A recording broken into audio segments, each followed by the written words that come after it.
Olá, seja bem-vinda, seja bem-vindo a mais uma aula de vinho em formato de podcast. Eu sou o professor Marcelo Vargas, nós vamos rodar a vinheta e já vamos para o conteúdo.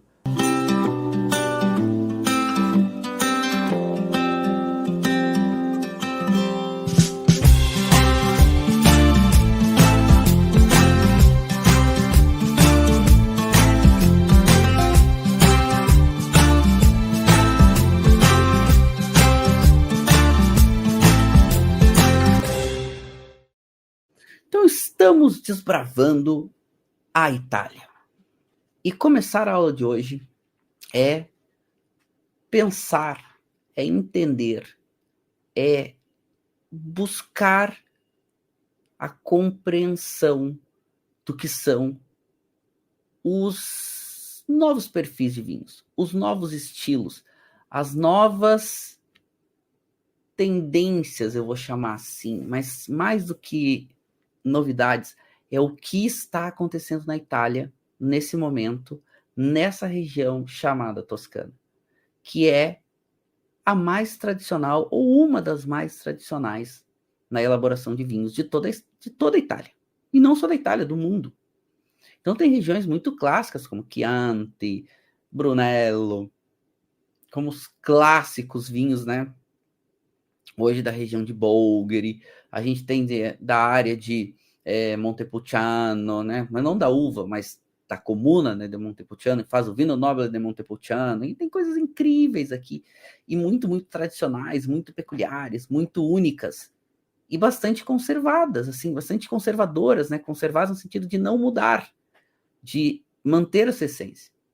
Mas tem um fenômeno acontecendo na Toscana que é incrível. Incrível.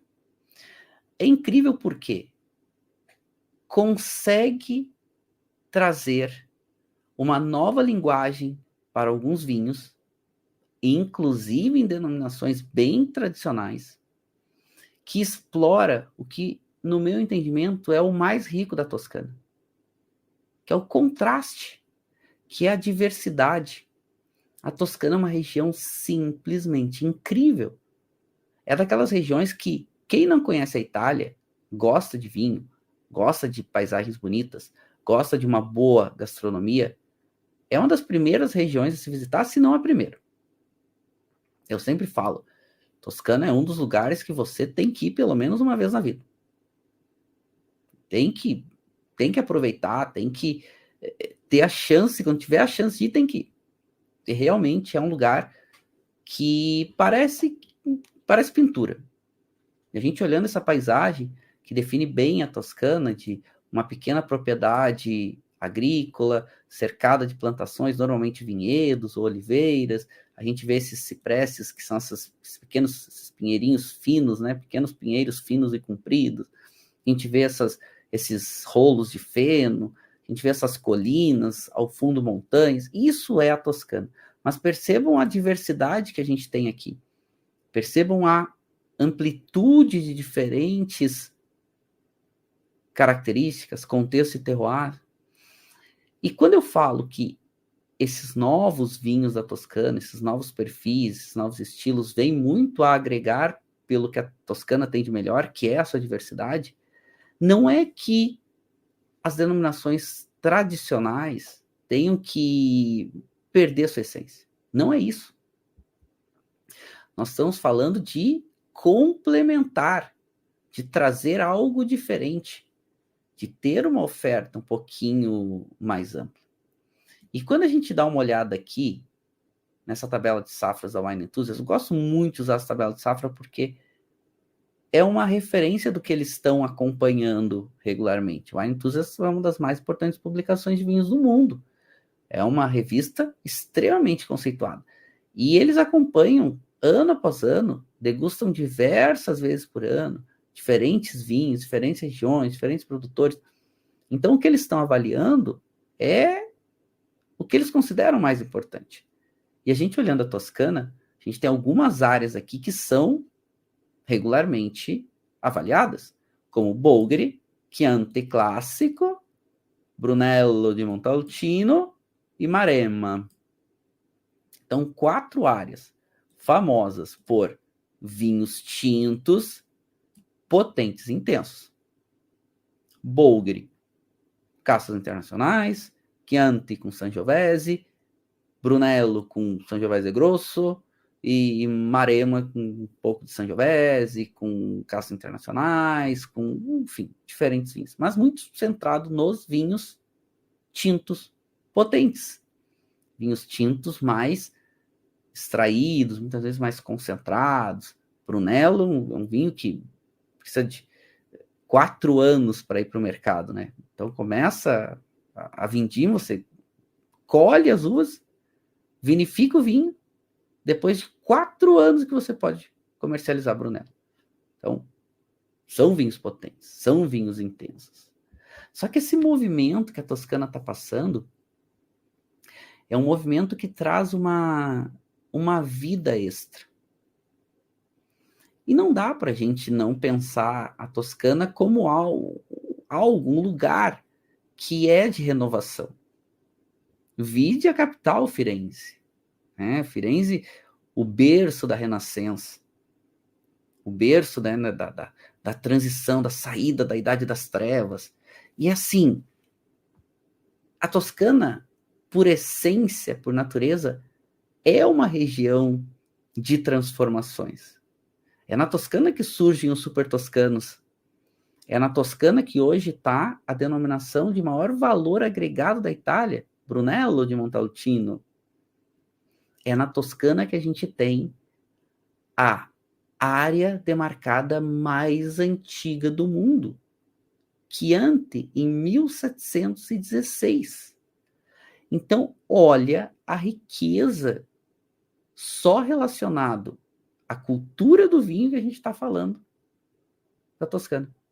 Fora todo o resto relacionado à história, à cultura, à literatura, né? A pintura, a escultura, a música. Então, a Toscana ela é, por essência, uma região de inovação. Mas olha que interessante. Não perdendo, não abrindo mão do que tem, das suas conquistas, do que já tem de valor, do que já tem de representativo. Que a gente olhando Firenze, não tem como não se emocionar. É uma das cidades mais bonitas e cativantes. É uma das cidades mais inspiradoras do mundo. E eu acredito que é por causa disso, ou também por causa disso, que a Toscana consegue ter essa diversidade, não só de terroir, mas também essa diversidade gastronômica. Se a gente olha a gastronomia da Toscana, a gente entende um pouco por que esses vinhos tintos também são tão famosos. A gente sabe que a comida e a bebida na Itália historicamente andam juntos, se desenvolvem juntos, acabam ganhando espaço juntos. A bistecca alla fiorentina é o prato clássico da Toscana, que é essa bisteca grande de uma carne bastante alta e que é muito saborosa. E claro, combina muito bem com esses tintos italianos potentes, esses tintos toscanos tão poderosos. E pensando aqui rápido, tá olhando a bisteca alla fiorentina, já fico aqui vindo na minha cabeça qual o vinho que eu escolheria para harmonizar desses clássicos toscanos. Provavelmente, se tivesse que escolher denominação, iria por Brunello de Montalcino, pela potência, pela intensidade. Mas, olha, bons Chiantis, né, bons Bolgheris, não vão fazer feio, podem até surpreender. Mas a ideia aqui hoje é a gente olhar um pouquinho da Toscana e olhar um pouco desses novos produtores, desses novos vinhos, desses novos estilos. Eu fico muito mexido, eu fico muito impactado quando a gente olha esse movimento, começa a entender como essas transformações estão acontecendo e até o que motivou isso. E depois, para onde isso está indo, Quais são as tendências que vem, o que vem pela frente, né, o que virá.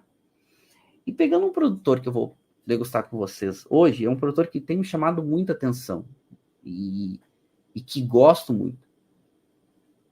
É um produtor que expressa muito isso. E assim, eu vou falar de alguns produtores hoje, que são alguns dos meus produtores atualmente preferidos. E eles estão na Toscana. Então, vou falar de Stella de Campalto, vou falar de Michele Sata, vou falar de Poderille Ripi, vou falar de alguns produtores, e aqui eles estão na Toscana em áreas diferentes, né? Em perfis diferentes. Então, vou provar com vocês, daqui a pouquinho, ó, esse vinho aqui, que ele é o Michele Sata, o Cavaliere, Safra 2020, e que olha que interessante, ele é um vinho da área de Bolgheri. Bolgheri possui hoje uma das denominações mais importantes da Toscana e da Itália. É de Bolgheri que vem os super toscanos. É de Bolgheri que tá... Bolgheri tem só Sassicaia. Então, só isso tem Bolgheri. Só isso. Tô sendo irônico aqui, né? Porque a gente tá falando de Ornellaia, a gente tá falando de Guadaltasso, a gente tá falando de Gratamarco, a gente tá falando de grandes produtores, Michele Sata e tantos outros produtores importantes, né? Gaia e outros tantos produtores, né? Gaia tem uma vinícola ali em Bolgheri, famosíssima nos toscanos. Pois então, ter um produtor nessa área fazendo um vinho no qual ele tem que classificar como IGP ou IGT, porque é um vinho que não está seguindo as regras de denominação. Está fazendo um vinho diferente. É uma nova Toscana. Numa área importante, valorizada, fazendo um vinho diferente. Inclusive, tem que classificar fora da denominação. Quer ver um exemplo? Esse é um outro vinho do Michele Sata, que é o Bolgheri Rosso. Esse é um vinho que ele faz dentro da área da denominação com as regras, ó, e ele pode classificar como Bolgheri Rosso.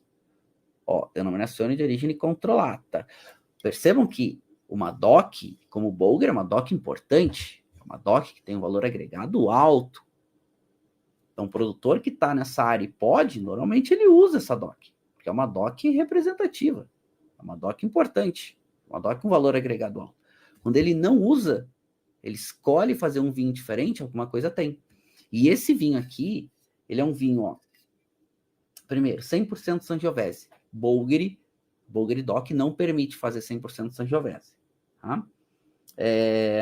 Exige que tenha castas internacionais. O vinho tinto de Bolgheri precisa ter Cabernet Sauvignon, ou Merlot, ou Cabernet Franc. Tem que ter Cabernet Franc ou, né?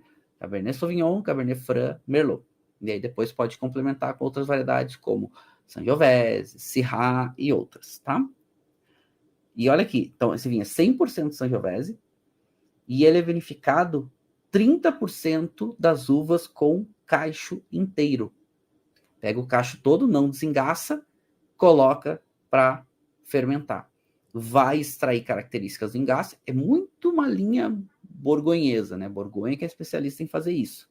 E depois ele faz o afinamento, ou seja, a evolução dele em tanques de cimento não vitrificado, ou seja, sem a proteção interna, por 12 meses. Então ele é um vinho completamente fora de curva para Bolgheri, mas seguindo um movimento que tem acontecido em várias áreas do mundo com esse perfil, de fazer um vinho mais autêntico. Aqui é um produtor biodinâmico, é um produtor que faz fermentação espontânea, ou seja, sem inocular levedura. E aqui a gente tem um vinho, ó, perceba, um vinho com uma intensidade de cor média menos, 100% Sangiovese. Então, um vinho tinto, tranquilo, é uma tonalidade rubi, não tem reflexo. No nariz, é uma intensidade média a mais. E já lembra muito aquelas notas mais terrosas, já lembra muito aquelas notas mais toquezinho, daquele toquezinho de musgo. Tem um toquezinho até quase carne curada. Aí depois aparece um pouco daquela nota do morango, mas um morango bastante ácido, assim, sabe aquele morango, não é verde, mas aquele morango um pouco mais fresco. Perfil aromático bem interessante, completamente inesperado para um vinho da Toscana e completamente inesperado para um vinho de Sangiovese. Tem a nota da fruta vermelha, um pouquinho da erva, mas não vai além disso. E olha, muito interessante.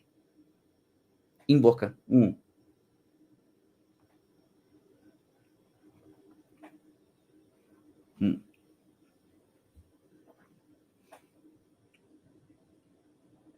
Não vou descartar, tá?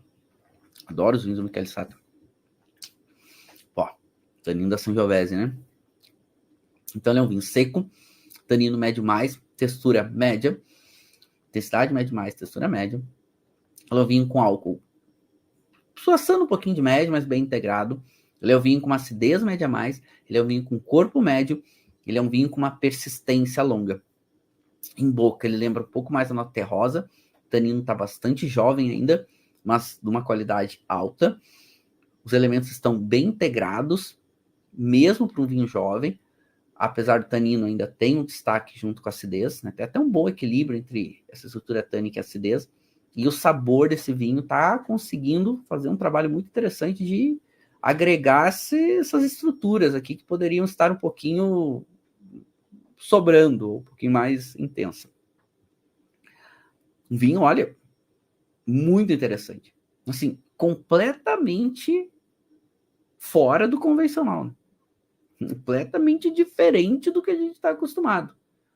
E eu falo seguidamente para você sobre essa questão das tendências que estão acontecendo nos vinhos italianos, a questão das castas internacionais, a questão das castas autóctones, né? Essa transição que está acontecendo entre elas. Então, a gente teve uma supervalorização das castas internacionais, a gente teve um momento de uma resistência às castas internacionais, depois uma nova valorização das castas autóctones. Hoje a gente está vivendo um momento de transição. Hoje o importante é fazer bons vinhos.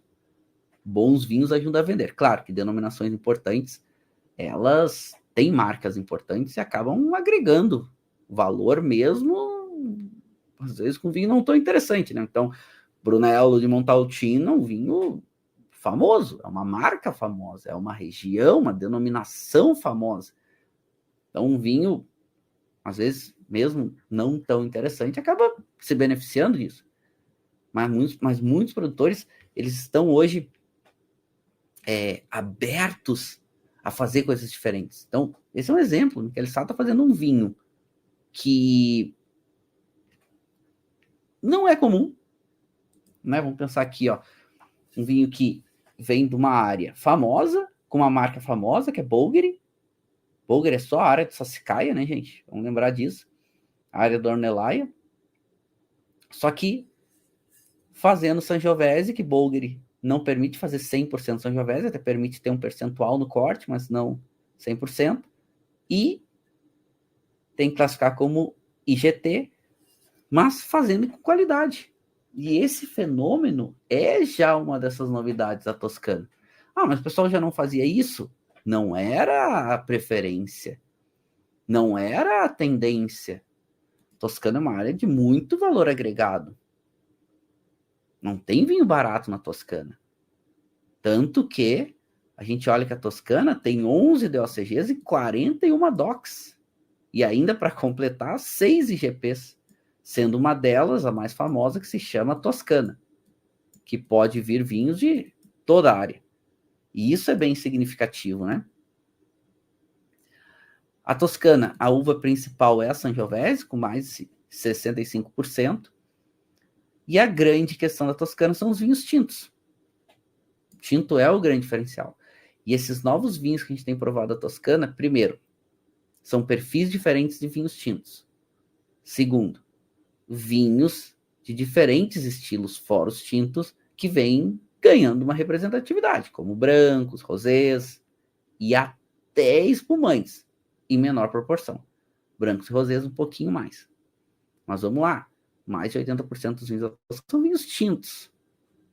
Então, quando tem um movimento impactante dos vinhos tintos, isso é muito interessante, porque é o que é mais plantado, é o que é mais elaborado. Então, as uvas tintas são mais plantadas, os vinhos tintos são mais elaborados. Agora, o que está acontecendo na Toscana? Primeira coisa, é cada vez mais produtores de menor intervenção. Esse é um caminho sem volta. Então, produtores orgânicos, biodinâmicos, às vezes produtores muito focados em sustentabilidade, produtores aí tentando ter cada vez mais um ecossistema equilibrado, usar menos defensivo ou não usar defensivos. E isso vai abrindo um leque interessante também de formas de pensar. Não é só o corte do defensivo, é pensando em fazer uma coisa diferente. Ah, mas tirar o defensivo não é algo diferente.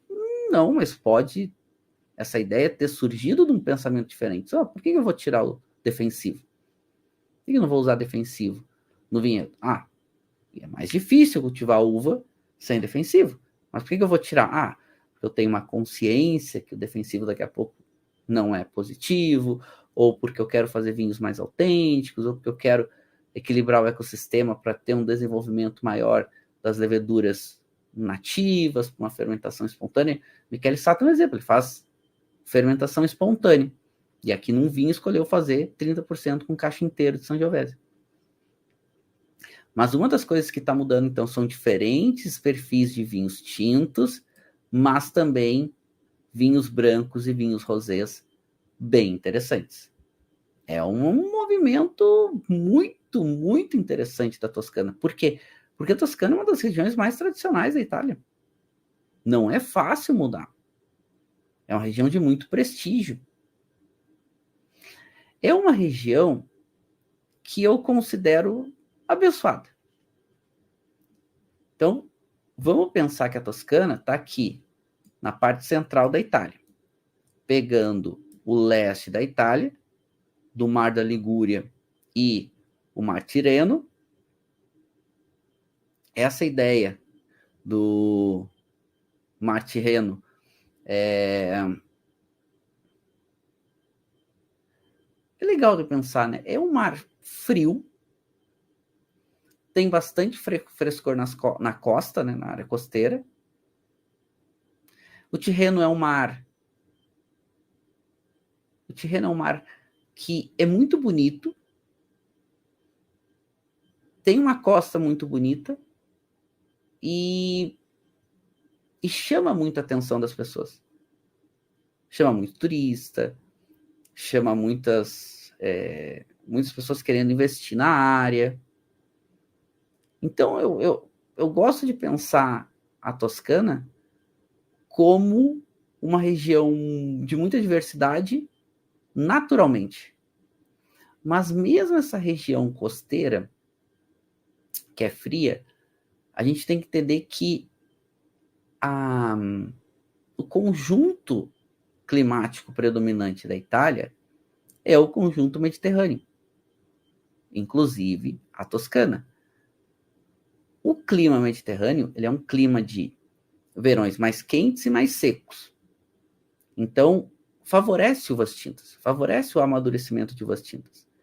Aqui na Toscana, a vantagem de ter uma costa do Mar Tirreno um pouco mais frio, né? Pega o Mar da Ligúria, pega uma transição, né? Do Mar da Ligúria para o Mar Tirreno, e um pouco mais fresco.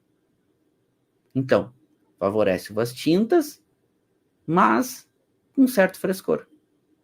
E aí, olhando a Toscana, que a gente vai ter uma diversidade de solos muito grandes, mas com um destaque para os solos de pedras calcárias, que ajuda na acidez e também ajuda na maturação, as pedras, né, os pedregulhos ajudam na maturação. A gente tem um conjunto de informações, ou simplesmente um conjunto de terroir, que favorece vinhos mais frescos, mas com intensidade. Mais destaque para as uvas tintas, mas fazendo perfis diferentes. Chuva na Toscana, de modo geral, a gente tem algo em torno de 700, 800 milímetros, que permite que a maior parte das regiões ou das denominações toscanas não precise irrigação. Às vezes precisa, e os consórcios podem autorizar a irrigação. Tá? Então, daqui a pouco não vai deixar o vinhedo morrer. Não é só por... Não, mas não pode, vai morrer o vinhedo, não. Se precisar, irriga. Só que a maior parte dos vinhedos da Toscana não tem sistema de irrigação. Então, mesmo se autorizar para irrigar, é difícil. E também a gente tem que pensar que a Toscana, ela é uma pequena parte plana, uma parte importante com cadeias de montanha e uma parte importante com cadeias de colinas.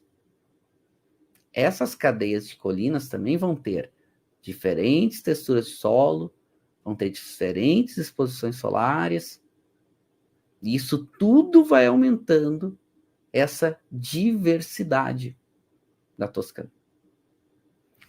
E também vai aumentando as possibilidades de mudança.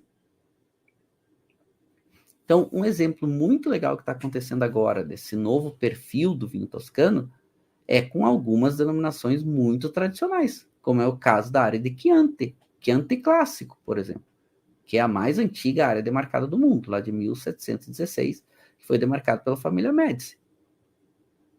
O que aconteceu com Chianti? Chianti é uma denominação, na verdade são mais de uma, né? Hoje são 2 consórcios, né? Tem o consórcio Chianti clássico, o consórcio Chianti. No consórcio Chianti tem 7 sub-regiões, né? Então, Chianti Rufina, Chianti Colli Senesi, Chianti Colli Aretini, tem 7 sub-regiões, e que debate há muito tempo a questão das uvas autorizadas. Então, olha que é uma mudança de perfil interessante. Por quê? Porque lá nos anos 90, Chianti debateu muito a entrada e a permissão de castas internacionais. Hoje, Chianti debate se pode ou não as denominações de Chianti fazer vinho 100% Sangiovese, que hoje não pode. Mas eles estão querendo que possa. Tá, mas por que eles estão querendo que possa fazer vinho 100% Sangiovese? Porque eles estão valorizando uma casta autóctone. Então, hoje, Chianti Gran Selezione, que é o vinho mais importante na classificação de Chianti, somente para a área de Chianti clássico, hoje permite 100% Sangiovese. Mas tu vê que é o topo da pirâmide. As outras apelações de Chianti já estão pedindo para ter também o seu Chianti Gran Selezione, que seria um nível acima do Chianti clássico reserva. Então, hoje, as outras áreas de Chianti têm Chianti reserva. Eles querem ter o Chianti Gran Selezione, assim como a área clássica. Mas olha que eles estão debatendo. Uma casta que é a protagonista deles para poder ser a uva única do corte. Do corte não, porque daí seria um vinho varietal. Que hoje Chianti não permite um vinho varietal. Então, olha que interessante. Então, debates bem instigantes, na qual busca ter um perfil diferente, né? Busca ter uma característica diferente. Então, isso é muito interessante. Isso é muito... faz a gente pensar, né? Faz a gente pensar. E mais do que isso, que antes tem uma grande valorização para as áreas de denominação. E isso é importante, porque são marcas importantes, né? Ajudam os vinhos a serem vendidos. A mudança dentro dessas áreas de denominação, elas são muitas vezes menos estimuladas, menos fáceis de acontecer. Né? São muitas vezes mais difíceis, mais complexas, e essa abertura da Toscana para essas áreas poderem fazer essas mudanças também é algo interessante. A gente vê hoje os consórcios muito mais abertos a uma possível mudança. Tem um outro fenômeno que está acontecendo na Itália, que hoje são as marcações das áreas cruz na Itália. As denominações hoje podem demarcar áreas aonde ganham uma citação complementar de lugar. Então, são os cruz da Itália, né? A Itália chama de MGAs, Menzione Geográfica Aggiuntiva, que é uma menção geográfica adicional. São os cruz hoje da Itália. E a Toscana tem feito um trabalho importante para tentar acelerar esse processo. Porque não é fácil criar essas classificações, né? Demarcar uma área, poder citar determinado termo no rótulo, porque os rótulos italianos são bem regrados. Só podem constar informações autorizadas. O que pode constar diferente no rótulo italiano é nome da vinícola, nome do vinho. O resto é tudo que é autorizado. Não pode escrever um termo que venha na tua cabeça no rótulo italiano. Não é permitido. Então, as denominações poderem autorizar um nome complementar de uma área é algo importante. Traz um termo complementar. E mais que isso, traz aquela ideia de fazer um vinho diferente, né? Tem o vinho de um vinhedo numa área, um vinhedo em outra área, tu sabe que aqueles dois vinhos vão ser provavelmente diferentes entre eles. E isso também está ajudando muito a Itália a fazer vinhos diferentes. E a Toscana como um todo, que é uma área bem importante, que é uma área de muito destaque, muito prestígio, historicamente falando, está também explorando áreas diferentes, está também incentivando as denominações a serem mais, eu não vou dizer flexível, porque esse termo parece que está levando a fazer vinhos mais simples, não é isso, mas também a ser mais, digamos que, menos resistentes. E isso é ótimo. E esse movimento vem, né, de produtores que estavam muito mais preocupados com a qualidade do que necessariamente com a denominação. E isso aconteceu desde o Super Toscano, isso aconteceu em outros movimentos importantes do vinho italiano. E essa valorização de áreas costeiras da Toscana é um reflexo disso, que não é historicamente a área mais valorizada. A área mais valorizada sempre foi a área mais central da Toscana, a área mais colinar. Só que essas áreas mais costeiras, elas também têm características, perfis diferentes. E isso também é muito interessante, porque mesmo nessas áreas que também abrangem os super toscanos, são áreas onde se permite ter vinhos com um perfil bastante distinto. Porque a Toscana com a Sangiovese tende a fazer vinhos com tanino bem marcado, uma acidez alta, um caráter de fruta um pouco mais fresca. Nessas áreas costeiras, tende a ganhar um pouco, apesar do frescor do mar, né, tende a ganhar um pouquinho de intensidade. Eles tendem a aproveitar um pouco mais a maturação da uva, estender um pouco mais essa maturação, porque você ganha uma moderação de temperatura e um frescor interessante, então você consegue estender um pouquinho o ciclo de maturação e ganha uma boa complexidade aromática. Esse é um outro movimento que a gente tem acompanhado muito nesses novos vinhos toscanos. São vinhos menos tânicos, são vinhos menos extraídos e são vinhos mais aromáticos. São vinhos mais fáceis de serem tomados, dando prazer mais cedo. Claro, depende muito do perfil. Mas mesmo o Sassicaia, que é um vinho extremamente potente, é um vinho para longa guarda, é um vinho com predominância de Sangiovese, ele tem ficado um pouco mais fresco.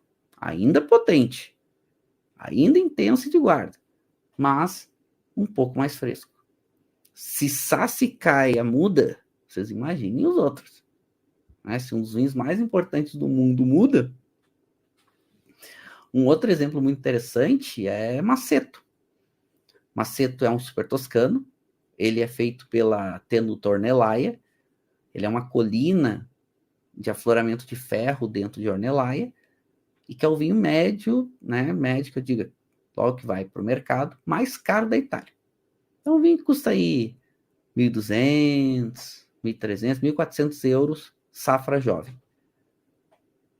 É um vinho muito potente. É um vinho de Merlot, de um solo argiloso com presença de ferro, e que a gente sabe, né, que a Merlot em solo argiloso com presença de ferro ganha uma potência absurda. Os vinhos ficam com muita cor, os vinhos ficam muito tânicos. Maceto é assim. Maceto tem essa potência.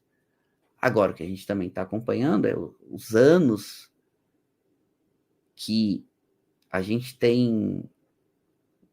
A gente é muita gente, né? Mas que eu tenho gostado mais de Maceto são anos onde eles estão explorando mais um frescor de fruta e uma acidez um pouquinho mais destacada. Ou seja, Maceto, que é um vinho também muito icônico, muda um pouco o perfil. Claro que depende de safra, mas depende muito também das escolhas da vinícola, as escolhas do enólogo. Quando é que vai colher, o quanto vai extrair, o quanto tempo vai ficar em madeira, e etc, etc, etc. Então, esse é um outro ponto. Uma outra coisa que se percebe é os vinhos menos amadeirados. É uma outra grande tendência do vinho toscano. Vinhos com pouco menos de madeira, mas ainda assim vinhos com um secundário evidente, mas cada vez menos essa madeira tão marcada, tão sobressaindo outras características e tudo mais.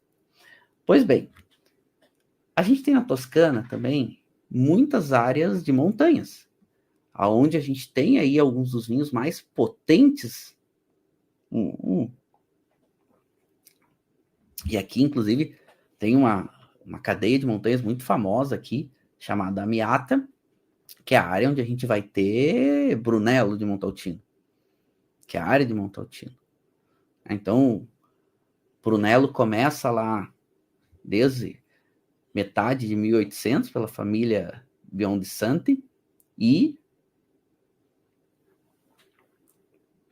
se caracteriza por vinhos muito potentes, vinhos muito intensos, vinhos que demoram 4 anos para ir para o mercado, vinhos extremamente concentrados, vinhos que não tem jeito, precisam de tempo.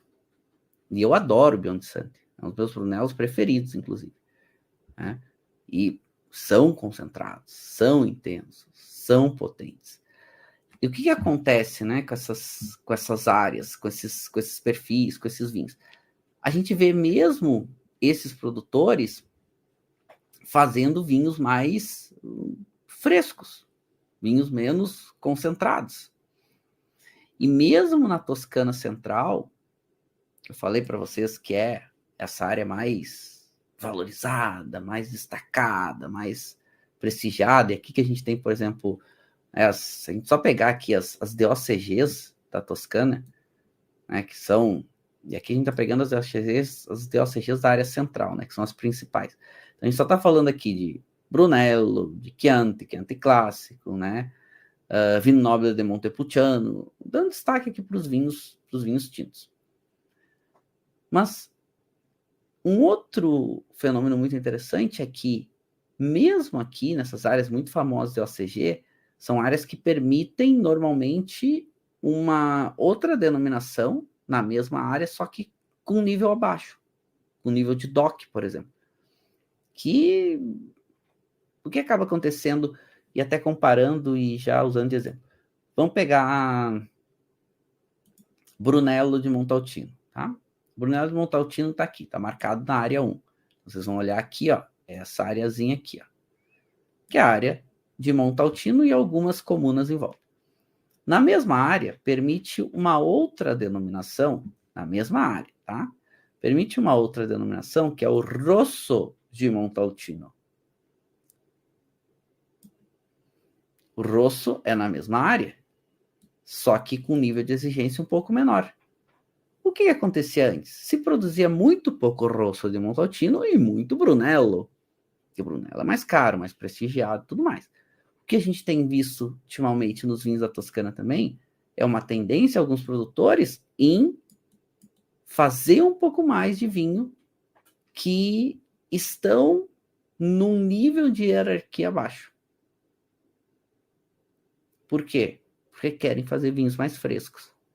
Porque querem fazer vinhos menos potentes. Tá, mas não pode fazer um Brunello menos potente? Pode, mas Brunello demora 4 anos para ir para o mercado. O Rosso demora 1 ano, 1 ano e meio. 1 ano e meio, tá? O Rosso está no mercado tranquilinho. E um vinho mais fresco. E um vinho que pode se cobrar menos caro. Porque a gente tem visto que o mercado de vinhos, de modo geral, os preços têm subido muito. Tem ficado muito caro. Isso também vale para as regiões costeiras. As regiões costeiras da Toscana aqui não é muito diferente. Por exemplo, se a gente pegar a área de Bolgheri, a gente tem Bolgheri Sassicaia, né? Sassicaia hoje tem uma DOC própria. E aqui na área de Bolgheri, que é essa areazinha pequenininha aqui, a gente também permite o Bolgheri Superiore.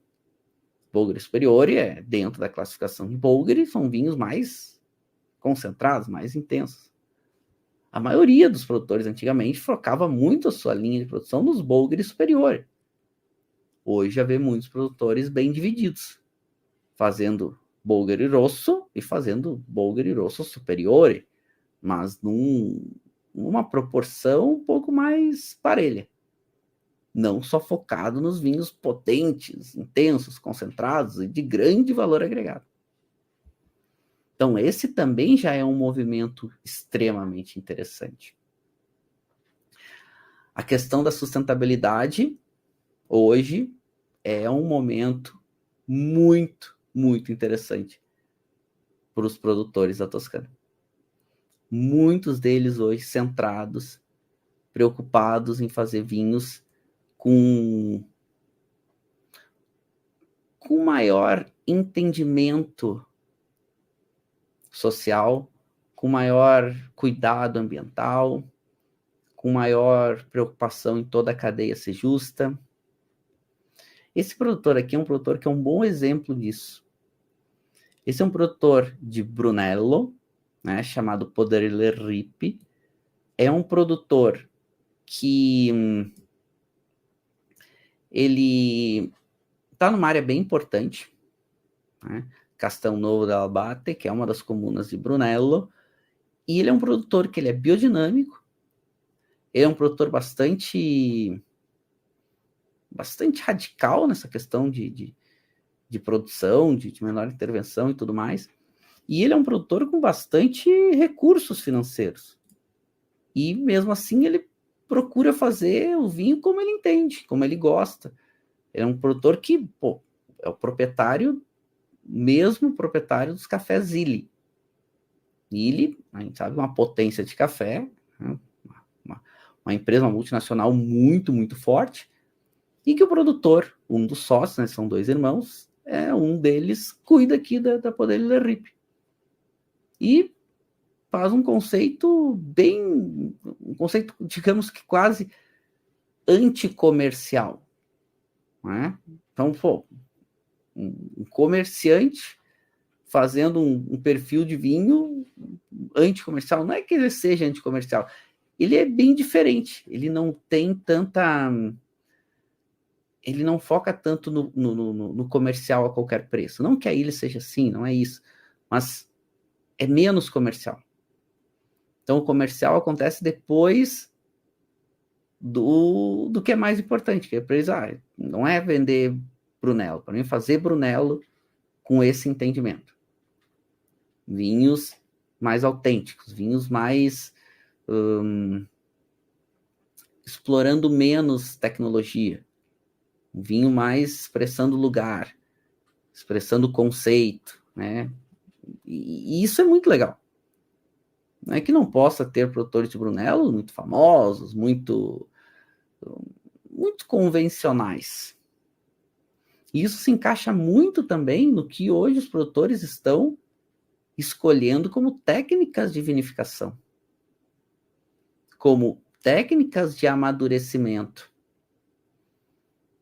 Então, o que a gente tem acompanhado hoje como um fenômeno muito forte nos vinhos toscanos são, primeiro, novas técnicas de fermentação, como uso de cacho inteiro, é o caso do vinho que eu degustei com vocês, utilização de carbônica e semicarbônica, né? Muito mais uso de tanques de concreto e tanques de mármore, muito uso de ânforas, muito uso de ânfora de barro. Cada vez mais a gente percebe os vinhos brancos com contato com casca. Cada vez mais a gente vê vinhos rosés. Isso são os novos vinhos da Toscana. Isso que a gente está conversando aqui desde o começo da aula são esses novos vinhos da Toscana. Vinhos que não são só marcas novas, não são só novos produtores ou novas uvas. Não. São conceitos diferentes. E o mais legal é essa questão de, por mais que seja diferente, muitas vezes, ainda assim, se preocupando em ter o vinho dentro da denominação. Dentro da denominação. Isso também é algo muito interessante. Muito, muito interessante. E eu acho isso tão interessante porque ele vai um pouco de contra essa ideia do que a gente via nos anos 90. Porque os anos... Ali quando começou a fazer sucesso Super Toscanos, o legal era fazer um vinho de alta qualidade diferentão. Diferentão em que sentido? Fazer um vinho diferente. Fazer um vinho fora das regras de denominação, vinho rebelde, ele vai ser bom e vai ter destaque. Hoje não, eu só posso fazer um vinho bom, diferente, seguindo as regras de denominação. Se eu vou extrair mais, se eu vou extrair menos, se eu vou deixar mais tempo em madeira, menos tempo, se eu vou dar madeira nova, madeira antiga, se eu vou usar técnicas de vinificação diferentes. Ou mesmo uvas diferentes. Uvas que muitas vezes eram permitidas, mas eram menos exploradas. Ciliegiolo é um exemplo. Ciliegiolo é uma uva tinta, com a casca um pouco mais fina, e que faz vinhos bastante frescos, que lembra muito aroma de ciliegia, cereja. Por isso o nome Ciliegiolo. O que acontece aqui? É um vinho muito mais fresco, mas era uma uva que era muito mais utilizada para corte, né, para maciar vinhos muito duros. E hoje não. Hoje muitos produtores da Toscana valorizando a variedade, explorando ela, querendo fazer vinhos melhores com a própria uva, né? Ou ela sendo protagonista. Isso não era comum. Isso já mostra essa busca por vinhos mais frescos e até por variedades mais autênticas, variedades mais locais. Porque assim, vamos falar, eu adoro muitos dos produtores do Super Toscano de qualidade. Eu adoro. Acho que quando são bons produtores, fazem bons vinhos, eles ficam realmente muito interessantes. Mas você ter um vinho Super Toscano de casta internacional, o mundo faz isso, né? Um corte de Cabernet Sauvignon, Cabernet Franc e Merlot. O mundo inteiro faz isso. Agora, quem é que faz Ciliegiolo? Toscana? Um pouquinho da Ligúria? Um pouquinho ali da Itália Central como um todo? E é isso. Um ou outro vinhedo experimental pelo mundo? Quer provar Ciliegiolo? Vai na Toscana. Então, esse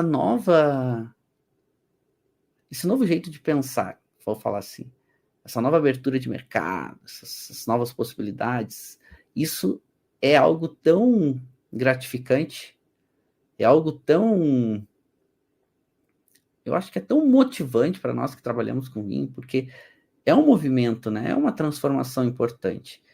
Falamos que a Toscana é muito centrada nos vinhos tintos. Então, mais de 80% dos vinhos da Toscana são tintos. Mas um movimento também muito interessante é o movimento dos vinhos brancos e dos vinhos rosés. É um movimento extremamente, vou dizer, motivante. Por quê? Porque são vinhos que têm uma busca de qualidade maior. Então, os rosés estão sendo feitos com uma qualidade média maior. Antes eram aqueles rosés de sangria, não muito interessante, fazia pouco, vendia pouco, nem cobrava muito. Hoje não. Esse é um exemplo aqui, né? Um Bulgari Rosato, né? O Scalabrone, que é feito pela Guadaltasso, que é uma das vinícolas do grupo Antinori, aqui da área de Bulgari, extremamente prestigiada. É uma vinícola de alto reconhecimento, alto prestígio, cobra caro os vinhos, fazendo um rosé de qualidade. Então, os brancos e os rosés, outra grande tendência dos vinhos da Toscana. Então, fazem parte desse contexto. Assim como a gente vê essa nova onda de produtoras ou de proprietárias, mulheres, aparecendo e aparecendo muito bem. Então, Stella de Campalto é um desses exemplos, né? A gente tem a família Colombini, tem alguns projetos, né, de Brunello, também muito interessante. Então, a gente está vendo mulheres também como uma nova realidade do vinho toscano. E o vinho italiano, não só na Itália, né, no mundo inteiro, mas na Itália bastante, é um mundo muito machista. É um mundo muito do homem, né? E a gente vê as mulheres cada vez mais ganhando espaço. Outra grande tendência desses novos vinhos da Toscana são pequenos produtores, muito focados em qualidade, em vinhos mais que expressem mais características, equilíbrio, maior profundidade. Então, os pequenos produtores aí também ganhando uma notoriedade bem importante. O resgate de uvas autóctones, então, que a gente estava falando, então, essas variedades locais que antes perdiam espaço para variedades internacionais, por exemplo, hoje se tornando protagonistas. E bem destacadas. Gosto de dar alguns exemplos. Eu acho que um dos exemplos hoje mais inspiradores para o mundo dos vinhos está aqui na Toscana. A gente está falando de Stella de Campalto. Ela é hoje uma das produtoras mais cults do mundo. São vinhos que são cada vez mais caros, tipo, bem caros. Um Brunello dela hoje estão falando de chegando a R$2.500, R$3.000 no Brasil, um volume muito pequeno. Muito pequeno. Ela faz um vinho hoje de muita elegância, abrindo mão da potência de Brunello. Todo mundo fala que ela é a sucessora de Soldeira, né? Então, Gianfranco Soldeira fazia aquele clássico Brunello fresco, muito saboroso, muito diferente do que era o convencional. E na época, vamos lá, Soldeira, estamos falando do fenômeno de Soldeira dos anos 2000, ali começo dos anos 2000, e isso não era comum nos vinhos toscanos. Não era comum a gente pegar um vinho, como que eu estou provando com vocês, e, pô, um Sangiovese diferente, um Sangiovese bom, um vinho bem feito, mas completamente fora do convencional. Então não é aquele vinho que ele é todo certinho, tudo no lugar. Tem uns aromas aqui um pouquinho mais, toquezinho mais rústico, não é nada de aroma ruim ou confuso, não, uma pegada mais rústica mesmo, uma nota mais terrosa, assim, um pouco menos aquela exuberância da madeira, esse não é um vinho que passa em madeira, né, mas o secundário não tão evidente, o tanino fica presente, mas fica com uma textura muito gostosa, uma acidez alta. Isso, poxa, é uma nova linguagem. Uma nova, principalmente para alguns produtores, para algumas áreas, para algumas vinícolas. Isso é muito interessante, né? E assim, vinho extremamente fresco, vinho, 2020, vinho jovem, mas ele em boca ele é jovem, mas já é gostoso. Então, isso quando a gente está falando de elegância, isso que Stella faz hoje com maestria, é algo que a Toscana está vivendo de uma forma mais consistente há pouco tempo.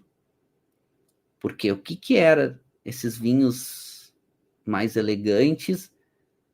Eles não eram convencionais. Eles eram fora de curva, como era o caso de Soldeira. Então, Brunello é um vinho muito potente, vinho muito intenso. Os produtores mais elegantes, como é o caso de Stella de Campalto, como é o caso de Poggio Sotto, ou Poggio di Sotto, que é o caso de Gianfranco Soldeira, que é o caso de alguns produtores fazendo algo um pouco diferente. E assim, provar esses vinhos,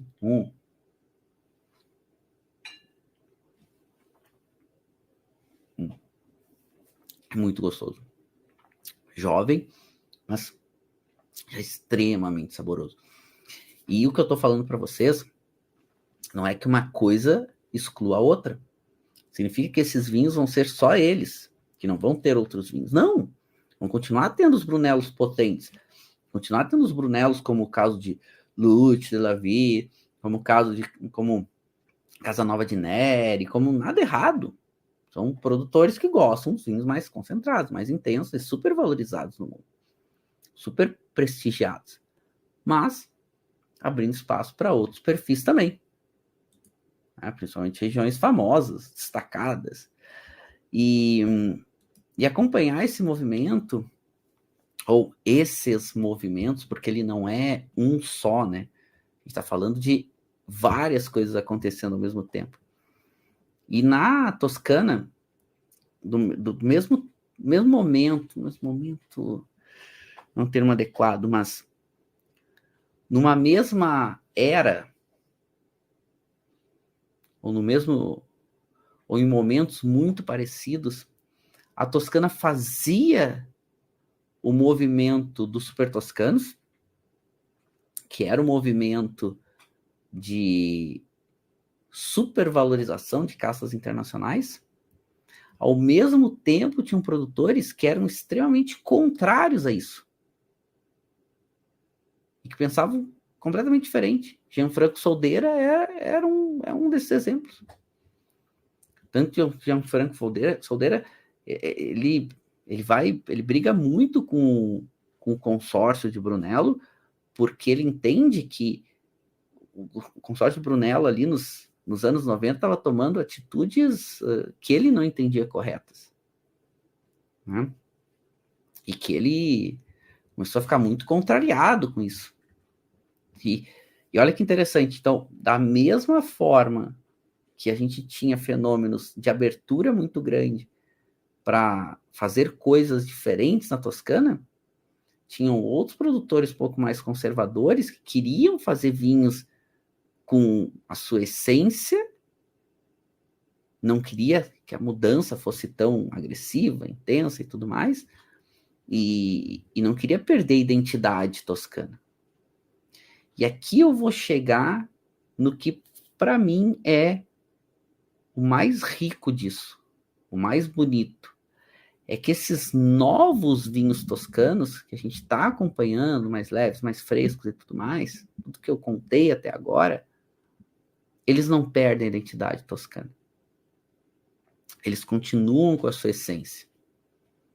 Eles continuam com o seu perfil, com a pegada gastronômica, com a acidez mais alta, com a fruta um pouco mais fresca, com tanino marcado, mas em diferentes perfis. Isso é o que, para mim, é o mais rico, o que para mim é o mais bonito desses novos vinhos toscanos. E vou falar uma coisa para vocês que eu tenho acompanhado. esse fenômeno não vai diminuir. A tendência desse fenômeno é só ganhar força. Desses pequenos produtores fazendo vinho mais autêntico, de grandes produtores fazendo vinhos com menor intervenção, de valorização de castas locais, de castas autóctones, de não ter uma supervalorização das castas internacionais, de cada vez mais vinhos, né, orgânicos, biodinâmicos, brancos e rosés com evidência e tintos mais leves e mais frescos. Essa é a nova Toscana, ou os novos vinhos da Toscana. E só para a gente não esquecer, e finalizando a nossa aula, isso não impede que o que é convencional continue acontecendo. Esse talvez seja um dos marcos mais importantes dessa nova realidade da Toscana. Não tem mais aquela necessidade daquela briga. Tu tá fazendo certo, ou eu tô fazendo certo, ou tu tá fazendo errado, ou eu tô fazendo errado, ou não. Todo mundo pode fazer certo, de acordo com a sua visão. E essa possibilidade ainda dentro das denominações, ou podendo manter as denominações, como é o caso de Stella de Campalto. Soldeira brigou com o Brunello e não quis mais fazer Brunello. Que é uma pena. É uma denominação importante. Stella de Campalto, por exemplo, não. Ela faz Brunello. Não estou dizendo que Soldeira estava errado. Ou que estava certo. Nem que Stella está errado, que ela está certo. Mas é muito legal poder fazer esses novos vinhos toscanos dentro das denominações. Se vai fazer ou não denominação, é uma escolha do produtor. Mas é muito legal poder fazer dentro das denominações. É muito legal poder ter Stella de Campalto fazendo um Brunello completamente diferente do que são os Brunellos, né? Ou os mais convencionais. E é por isso que a gente estuda, é por isso que a gente aprende sobre vinhos. Para poder provar coisas diferentes, testar coisas diferentes e não ter preconceitos. Prova para ver se gosta. Prova para entender o produtor. E, né, eu adoro isso. Adoro isso. Eu quero agradecer, acho que a nossa aula de hoje foi muito legal. Foi uma aula que nos provocou bastante, né, nos desafiou bastante. Foi uma aula aí bastante, posso dizer assim, bem...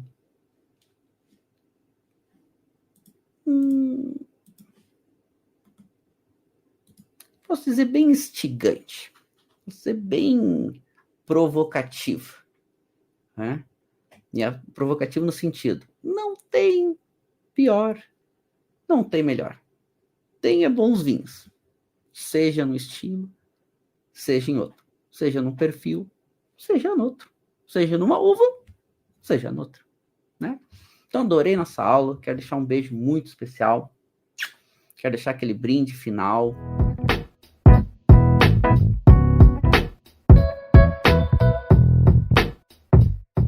Você acabou de ouvir uma aula de vinhos do professor Marcelo Vargas, em formato de podcast. Para mais conteúdos, dicas e materiais sobre a bebida, acesse o site www.marcelovargas.org. Um forte abraço e até o próximo encontro.